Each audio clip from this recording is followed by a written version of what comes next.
कहानी की शुरुआत होती है एक छोटे यात्री विमान से जो अमेरिका की ओर उड़ान भर रहा है। खराब मौसम के कारण पायलट को मजबूरन अपना मूल मार्ग बदलना पड़ता है और वो विमान को अमेज़न के घने जंगल के ऊपर से ले जाता है। विमान में केवल 8 यात्री हैं, इसलिए कोई इसे गंभीरता से नहीं लेता।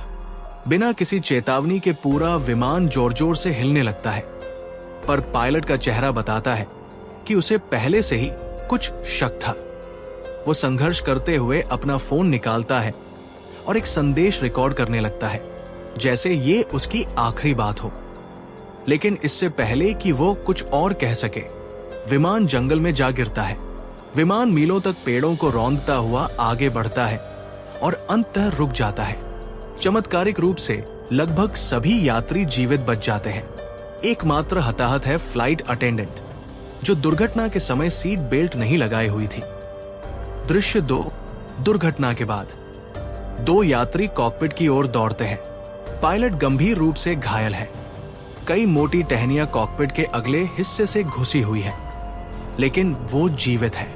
सावधानी से उसकी सीट के टूटे हुए हिस्सों को हटाया जाता है ताकि वो ठीक से सांस ले सके।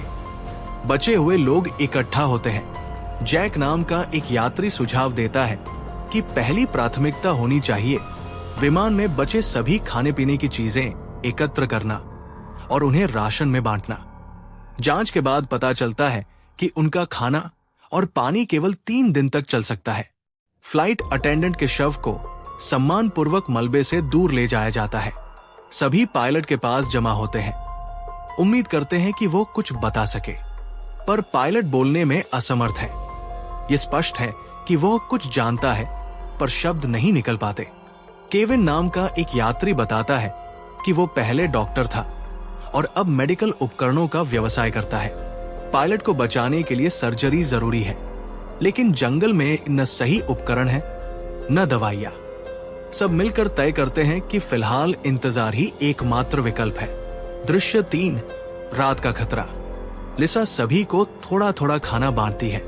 क्रिस्टी दूर एक पहाड़ देखती है और सुझाव देती है कि वहां चढ़कर शायद सिग्नल मिल सके, लेकिन तब तक अंधेरा हो चला होता है, इसलिए सुबह तक इंतजार का फैसला होता है।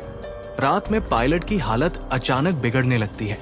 केविन समझ जाता है अगर उसने कुछ नहीं किया तो पायलट सुबह तक नहीं बचेगा। वो एक जोखिम भरा फैसला लेता है, जंगल में ही सर्जरी करने का। ऑपरेशन उम्मीद से कहीं बेहतर जाता है। केविन कहता है कि अगर पायलट रात भर आराम कर सके तो सुबह तक उसकी हालत सुधर सकती है। रात को जब सभी सो रहे होते हैं, एक परछाई अंधेरे में खामोशी से घूमती है। कोई घायल पायलट के पास जाता है। दृश्य 4। पहली मौत। अगली सुबह एक दर्दनाक खुलासा, पायलट की मौत हो गई है। केविन शव की जांच करता है। सर्जरी में कोई गड़बड़ी नहीं, कोई जटिलता नहीं, कोई संक्रमण नहीं। ये स्वाभाविक मौत नहीं लगती। जब शव को हटाया जा रहा होता है तो पायलट की जेब से उसका फोन घास में गिर जाता है। डैनी चुपचाप उसे उठा लेता है और छुपा लेता है। एमी को पता चलता है, लेकिन डैनी उसे किसी को न बताने की हिदायत देता है। लिसा और डेविड अलग से बात करते हैं। लिसा, जो पहले नर्स थी, बताती है कि पायलट के लक्षण उसे एक पुराने मरीज की याद दिलाते हैं, जो सांस न ले पाने के कारण मर गया था। उसे शक है कि पायलट को जानबूझकर मारा गया। इसी दौरान क्रिस्टी और एमी की बातचीत में एक राज खुलता है। एमी दरअसल एक अमीर व्यापारी की बेटी है। डैनी उसके परिवार का ड्राइवर था। दोनों को प्यार हो गया।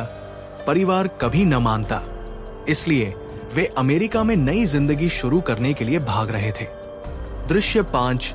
जीपीएस और खाने की चोरी। कार्लोस मलबे में एक टूटा हुआ जीपीएस उपकरण खोजता है और भरोसा दिलाता है कि वो इसे अगले दिन तक ठीक कर सकता है। जैक योजना बनाता है, कल सुबह सब मिलकर पहाड़ पर चढ़कर सिग्नल भेजेंगे। लेकिन तभी एक और झटका। 3 दिन के लिए रखा गया राशन लगभग खत्म हो चुका है। किसी ने जानबूझकर उसे चुरा लिया। बाकी लोग जंगल में खाने की तलाश में निकलते हैं। रास्ते में नीले रंग के असामान्य मशरूम मिलते हैं। क्रिस्टी तुरंत पहचान लेती है, ये बेहद जहरीले हैं। आगे जाने पर एक तालाब मिलता है, लेकिन पानी पीने योग्य नहीं है। अचानक जंगल में गोली चलने की आवाज गूंजती है। सब दौड़ते हैं। डेविड वहां खड़ा है, एक बंदर का शिकार करके। लेकिन असली हैरानी इस बात से है कि डेविड और लिसा के पास एक हथियार था जो उन्होंने किसी को नहीं बताया था।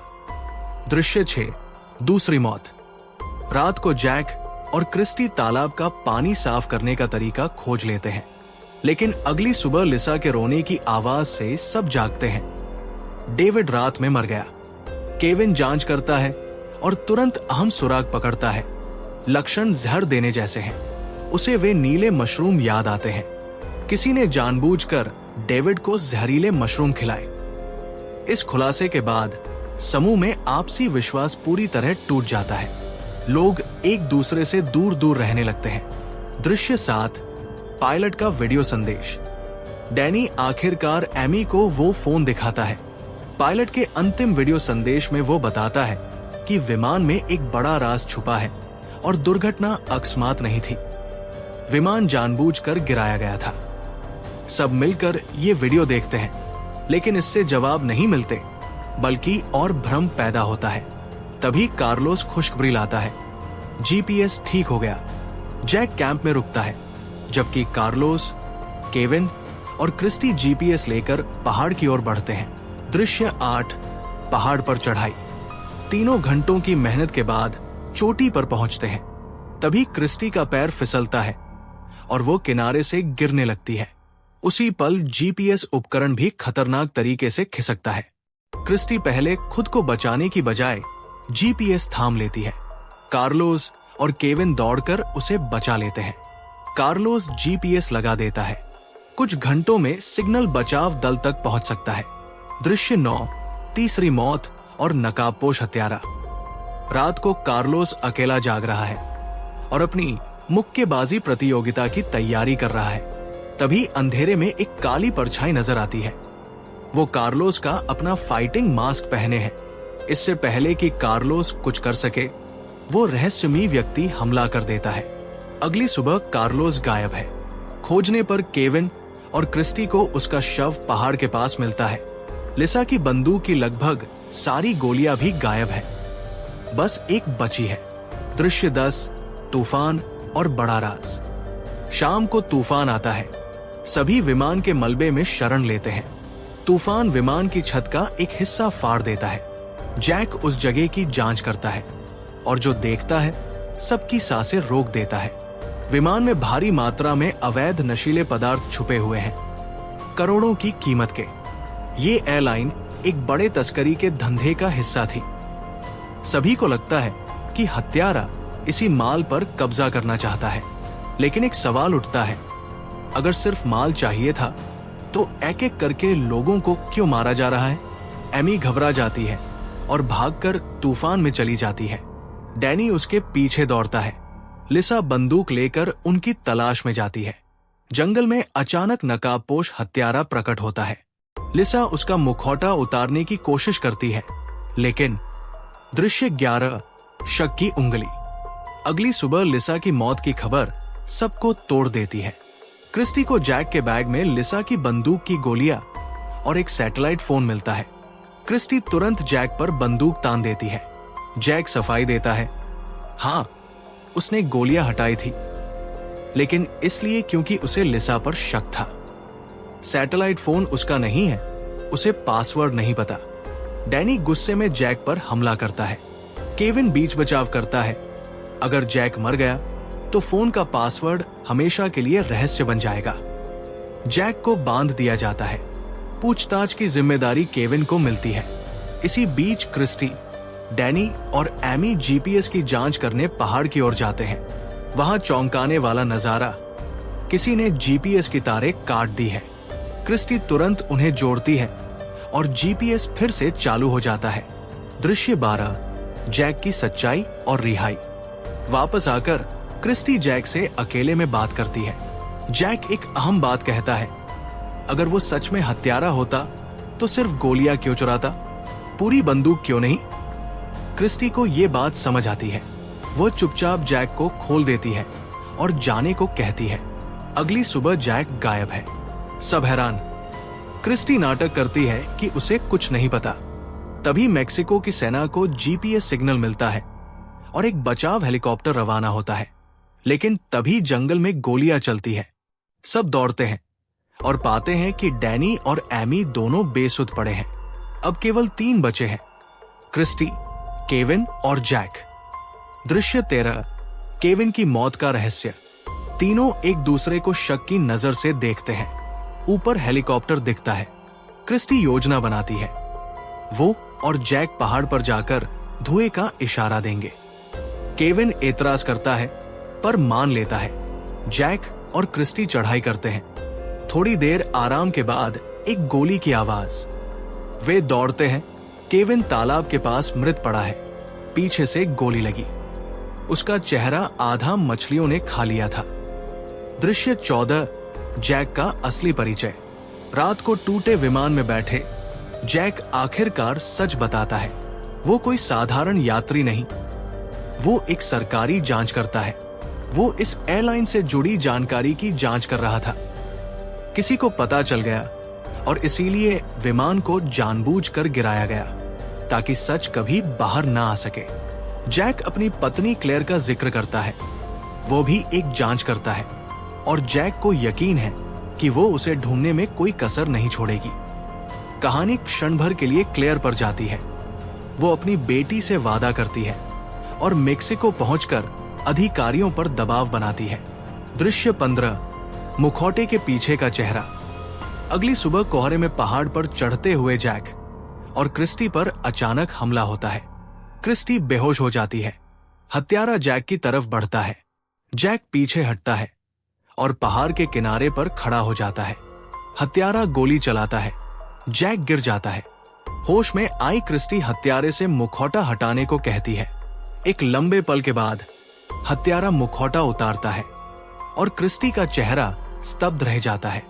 दृश्य 16, बचाव और असली साजिश। मैक्सिकन सेना का हेलीकॉप्टर आखिरकार जंगल में पहुंचता है। 9 शव और मलबा, सबको एक सैन्य सुविधा में ले जाया जाता है। कोरा नाम की एक आयरिश महिला वहां सब पर नजर रखती है। तभी मुर्दाघर में रखे एक बैग से भीतर से हलचल होती है। ब्लेड से बैग फटता है। केविन बाहर निकलता है। जी हाँ, केविन जिंदा है। कोरा चुराई हुई डॉक्टर की पहचान से अंदर घुसती है। वो केविन से मिलती है और राज खुलता है। ये दोनों शुरू से साथ थे। केविन कभी फंसा नहीं था, वही हत्यारा था। उसका असली मकसद था विमान में छुपा नशीले पदार्थों का जखीरा हासिल करना। उसने सारे पैकेट मृत यात्रियों के शवों के अंदर छुपा दिए थे।